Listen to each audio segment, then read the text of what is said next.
युवाओं का स्वागत है और कोई यदि युवा सकारात्मक सोच के साथ राजनीति में आते हैं तो बिल्कुल उनको आना चाहिए, उसमें क्या दिक्कत है। हर पार्टी को ये सोचना भी चाहिए कि बनेगी सरकार, लेकिन अंतो गत्वा दिल्ली जो है वो झांकी है, बिहार अभी बाकी है और आने वाले समय में आपको देखने को मिलेगा 225 पार एनडीए की जीत होगी और विपक्ष का सुपड़ा साफ होगा। के चुनाव हुए, परिणाम चौंकाने वाला आया। बीजेपी की सरकार बन रही है पर आपकी पार्टी चुनाव हार। नहीं तो ये तो स्वाभाविक सी बात है कि हमारे पार्टी ने, आप ये समझिए कि जहां हमारा संगठन बहुत उस स्तर पर मजबूत नहीं था, बावजूद उसके पार्टी ने 50,000 से ज़्यादा मत लाए और हम लोग एक एलाइन पार्टनर होने के नाते हमारे नेता ने कमोबेश 10 से ज़्यादा विधानसभाओं में सभा की और जहां जहां हमारे नेता ने सभा की वहां सभी जगहों पर एनडीए की प्रचंड जीत भी हुई। तो ये सामूहिक एक प्रयास था और एक हमारे पार्टी का हमेशा से ये रहा है कि हम लोग लगभग कमोबेश जहाँ जहाँ एनडीए तय करेगा वहाँ वहाँ हमारी पार्टी ने चुनाव लड़ने का काम किया और एनडीए को भी मजबूत किया और हमारा संगठन का भी वहाँ पर धीरे धीरे और अब हम लोग मजबूत करने का काम करेंगे। बिहार को लेकर कहा जा रहा है, महागठबंधन के लोग कह रहे हैं कि दिल्ली में चाहे जो कुछ भी हुआ, बिहार में तो तेजस्वी यादव ही मुख्यमंत्री बने। नहीं, अच्छी बात है। हर पार्टी को ये सोचना भी चाहिए कि बनेगी सरकार, लेकिन अंतो गत्वा दिल्ली जो है वो झांकी है, बिहार अभी बाकी है और आने वाले समय में आपको देखने को मिलेगा 225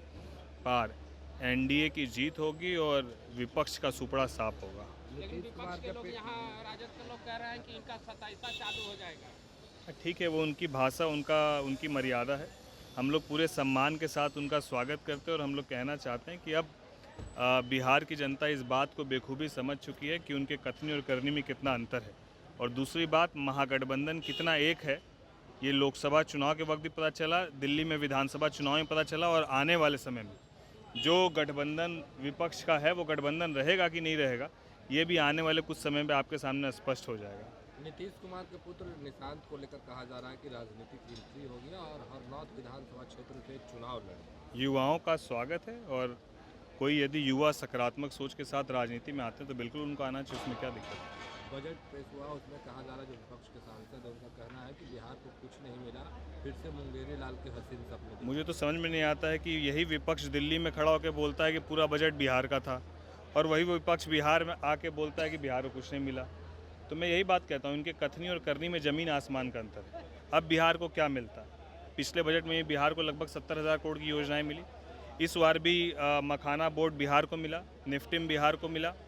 यहाँ पर आपके एयरपोर्ट के एक्सपेंशन की बात हुई, बीटा का ग्रीन फील्ड की बात हुई। अब उससे सारी चीज़ें मिलने के बाद भी कुछ तो ऐसा चाहिए कि लोगों के बीच में अपना जगह बना पाए, तो ये सब उलूर गुलूर बयान है। आप बिहार में चुनाव होने हैं, आप लोग कितनी सीटों पर तैयारी कर रहे हैं, क्या रणनीति? देखिए, तैयारी तो पार्टी ने पिछले बार भी विधानसभाओं में सभी सीटों पर अपनी तैयारी रखी थी और संगठन पूरी मजबूती के साथ लगभग सभी विधानसभा सीटों में मजबूती के साथ तैयारी में है। लेकिन क्योंकि हमारे नेता एनडीए घटक दल के एक ईमानदार साथी हैं, इसीलिए जो एनडीए घटक दल में तय होगा, हमारे नेता जो तय करेंगे वही सर्वमान्य होगा और हम लोग पूरी मजबूती और ईमानदारी के साथ गठबंधन के साथ चुनाव लड़ेंगे। इसी मुद्दे को लेकर आपके नेता अभ्यर्थियों के साथ खड़े थे, अभी भी अभ्यर्थी धरना पर बैठे हुए हैं, कोर्ट का भी फैसला आ रहा है, पर री एग्जाम की बातें नहीं। हमारे नेता ने पूरे मजबूती के साथ उनका समर्थन भी किया और हमारे नेता ने कहा है कि इसकी समीक्षा होनी चाहिए और इसको लेकर एक कमेटी बना के, एक दल बना के छात्रों का भी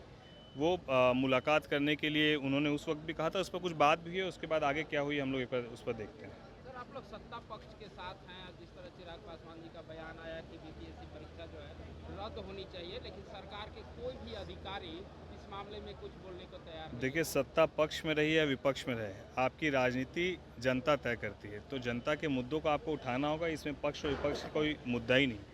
और यदि ये युवाओं की बात है, बिहार के छात्रों की बात है, तो हमारे नेता हमेशा से युवाओं की बातों को, उनका MY समीकरण आपको पता ही है, महिला और युवा, तो उस समीकरण पर हमेशा से उन्होंने अपनी मजबूती से बात को रखा है और हम लोग पूरी तरीके से उनके साथ हैं और हम लोग विरोध में नहीं है। हम लोग सरकार को एक सुझाव देने का काम किए, जो हमारे नेता के माध्यम से देने का काम किया। कांग्रेस के नेता तारिक अनवर है, अपने ही दल पे सवाल खड़े कर दिए और कई तरीके के बात। मैंने आपको कहा तो कि विपक्ष में महागठबंधन साथ है कि नहीं है, ये वो खुद पहले तय कर ले कि कौन साथ है कौन नहीं साथ है। आने वाले समय पे आप देखिएगा जो विपक्ष के 3-4 घटक दल आपको दिख रहे हैं, एक आध घटक दल तो एनडीए के साथ आ जाएंगे और बाकी जो घटक दल है उसमें आपसी फुटअव्वल जो है वो आने वाले 2 महीने में शुरू हो जाएगा। कितने ये लोग साथ रहेंगे ये देखने को मिलेगा। धन्यवाद।